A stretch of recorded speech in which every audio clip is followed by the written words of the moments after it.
Yo yo yo! Salut les turfeuses, salut les turfeurs, bienvenue pour un nouveau pronostic de Benoît Requin. Merci pour vos likes, pour vos commentaires. N'hésitez pas à vous abonner pour recevoir tous mes pronostics tous les jours et pour accéder à tous mes tickets pour la course du Quintet. Vous avez deux moyens, par mon site internet Benoît Requin ou par le bouton rejoindre. Ok, place au pronostic du Quintet du lundi 28 juin, direction Lyon-Paris pour le prix de la Fédération des courses du Centre-Est. Plat, 2000 mètres, 15 partants car le 13 est non partant. Réunion 1, course 1, indice de confiance 2 sur 5. Ce Quintet est ouvert, pas mal de zones d'ombre, notamment à cause de certains entraîneurs qui ne lâchent pas un mot. Ce genre d'entraîneur, c'est vraiment un poison pour les courses et les joueurs. Faudrait faire une règle en fait du style pas d'interview, pas de participation au Quintet. Bon, on a aussi le problème inverse, quand les entraîneurs nous livrent de mauvaises informations, comme par exemple ce dimanche. Au passage, dans mon pronostic ce dimanche, je vous avais donné le tiercé en 3 chevaux, mais pour trouver le 14, fallait s'accrocher. Son entraîneur, Christophe Martens, disait qu'il n'était pas affûté et que cette course va surtout lui permettre de gagner en conditions pour son prochain objectif. Donc voilà, on a 3 types d'entraîneurs. On a ceux qui ne lâchent pas un mot, ça c'est le gros problème. On a ceux qui donnent des informations trompeuses et les entraîneurs honnêtes. Bon, ma liste rouge, elle fait le boulot pour les entraîneurs qui nous trompent un peu, peut nous aider. Mais en revanche, avec les entraîneurs qui ne lâchent pas un mot, là il va falloir trouver une solution. Alors, pour les membres de mon site internet Benoît Requin et les membres Yo-Yo Total VIP, ce mois de juin, il monte à 7 406 € de gain et au total depuis le mois d'octobre, on a atteint la somme de 122 049 € de gain. Vous avez 2 moyens pour récupérer mes tickets pour la course du Quintet, par mon site internet Benoît Requin ou par le niveau Yo-Yo Total VIP en passant par le bouton rejoindre et je vous ai mis le lien de mon site internet directement dans mon commentaire épinglé. Ok, c'est parti, on commence le pronostic et on commence avec le numéro 1, Villaro. Il reste sur 3 échecs consécutifs, mais il est confirmé à ce niveau, du pour et du contre. On écoute David Smaga. Villaro a trouvé le temps long sur la distance classique dernièrement. De plus, il a été gêné dans la phase finale. Il retrouve ici sa distance de prédilection et a tiré l'as dans les stalles. Il attendra toutefois durant le parcours, malgré son top weight, il est compétitif selon moi. S'il ne le prouve pas lundi, ce sera le prochain coup. Le numéro 2, Bobby d'Argent. Il est dans une forme olympique. Il vient d'être pénalisé de 3 kilos sur sa dernière victoire, mais il semble encore très compétitif. On écoute Jean-Pierre Gauvin. Bobby d'Argent a bénéficié d'un parcours sur mesure en dernier lieu et en a profité pour s'imposer. Il traverse une très belle période de forme, raison pour laquelle il sera au départ d'un autre événement. Il ne cesse de progresser. Je ne serais pas surpris de le voir bien faire. Le numéro 3, Intérieur. Il reste sur un échec qui comporte des excuses. Il a déjà fait ses preuves au niveau qui nous intéresse. Il y a de la revanche dans l'air. On écoute Jérôme Régnier. Intérieur a été monté un peu trop offensif et n'a pas respiré dernièrement. Il faut oublier cette performance, il sera muni d'un bonnet et monté patiemment, comme lors de ses sorties antérieures.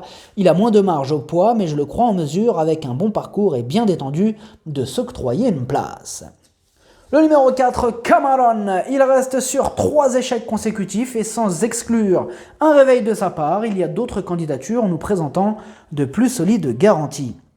On écoute Madame Carmen, Boxkai. Cameron m'a un peu déçu dernièrement. C'est un cheval délicat qu'il vaut mieux connaître, raison pour laquelle je remets Sibyl Vogt en selle.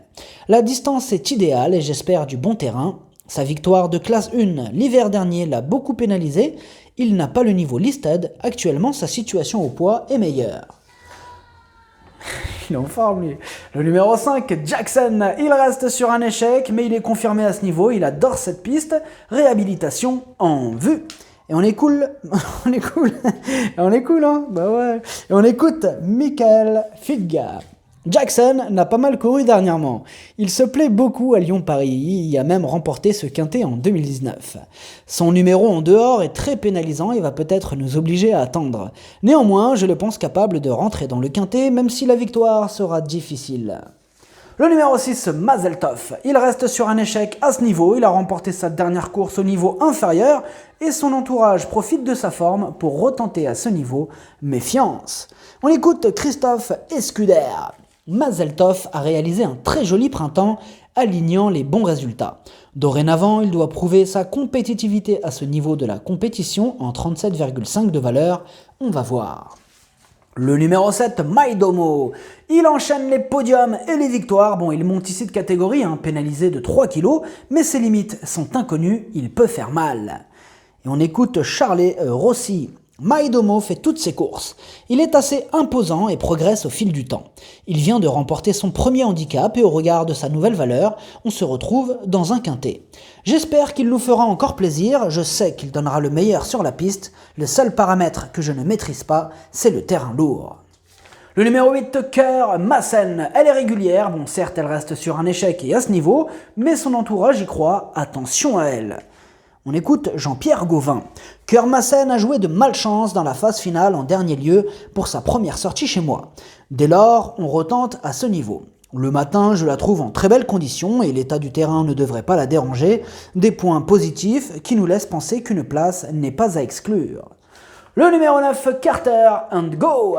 Il reste sur une 5e place dans le quintet du 31 mai. Il n'a donc plus à faire ses preuves. Encore une possibilité dans ce quintet ouvert. Et ça commence, on n'a pas les commentaires de l'entraîneur. Là, ça y est, la grande équipe arrive. Là. Du coup, ils n'arrivent même pas.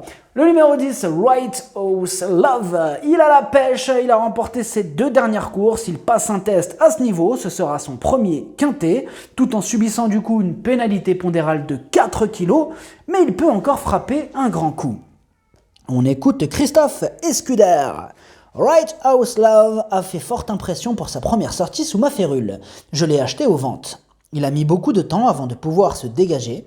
Une fois le passage trouvé, il est venu gagner avec un réel brio. Il monte de catégorie en ayant été pénalisé de 4 kg. Je suis curieux de le voir à l'œuvre. Le numéro 11, Wood City, entraîné par Fabrice Vermeulen, qui fait partie de la grande équipe des Grands Muets. Il ne brille pas par sa régularité, mais il a déjà brillé à ce niveau. Il vient d'atteindre une valeur du coup qui devrait logiquement pleinement lui profiter, encore une possibilité. Et on n'écoutera pas Fabrice Vermeulen, ça c'est clair, on ne va pas l'entendre. Le numéro 12, Palm Springs, il est en forme, il a remporté sa dernière course, il semble correctement situé sur l'échelle des valeurs. Pour ce qui sera son premier quintet, mieux vaut ne pas le sous-estimer. Et pour lui aussi, l'entraîneur n'a pas voulu nous parler. Le 13 est non partant. Le numéro 14, Plein Beau, il a déjà terminé à l'arrivée d'un quintet sur cette même piste avec maintenant 2 courses dans les jambes. Il peut avoir de légitimes ambitions ce lundi, il va défendre chèrement ses chances. On écoute Madame Connie Whitfield. Plein Beau n'a pas été monté au mieux de ses intérêts en dernier lieu. Sa situation au poids s'est nettement améliorée et je pense qu'il est à nouveau compétitif à ce niveau de la compétition. Il portera les œillères pleines pour la première fois. À l'issue d'une bonne course, il pourrait prendre une place. Le numéro 15, Mansoon, il reste sur 6 échecs consécutifs. Difficile de lui accorder notre confiance dans ces conditions. On écoute Cédric Boutin. Mansoon s'est montré efficace en début d'année avant de se montrer plus discret. Dernièrement, sur cette piste, j'ai aimé son effort final. Le fait de revenir sur 2000 mètres sera mieux pour lui. J'espère le voir confirmer la belle impression visuelle qu'il vient de laisser. Il apprécie les pistes régulières et pas trop pénibles. Le numéro 16, Moscou, elle aussi enchaîne les échecs et on demande à voir. On écoute Jean-Pierre Gauvin. Moscou a maintenant 2 courses dans les jambes. Néanmoins, je m'attendais à mieux la dernière fois. Je pense qu'elle était trop loin. Lundi, on s'attendait à la voir évoluer en 2e épreuve. La partie ne s'annonce pas facile, mais il faut courir. Cette sortie nous guidera sur la suite de son programme. Le pronostic, ça donne 2, 3, 7, 10, 8, 12, 14, 5 cheval de complément le 9. Si jamais il y a un autre nom partant, ça peut arriver. Le 11, merci d'avoir suivi cette vidéo. N'hésitez pas à vous abonner pour recevoir tous mes pronostics tous les jours et pour accéder à tous mes tickets pour la course du quintet, vous pouvez passer par mon site internet Benoît Requin ou par le bouton rejoindre sur le niveau Yo-Yo Total VIP. À jouer avec modération. Bonne chance, chopez-le moi. Ciao.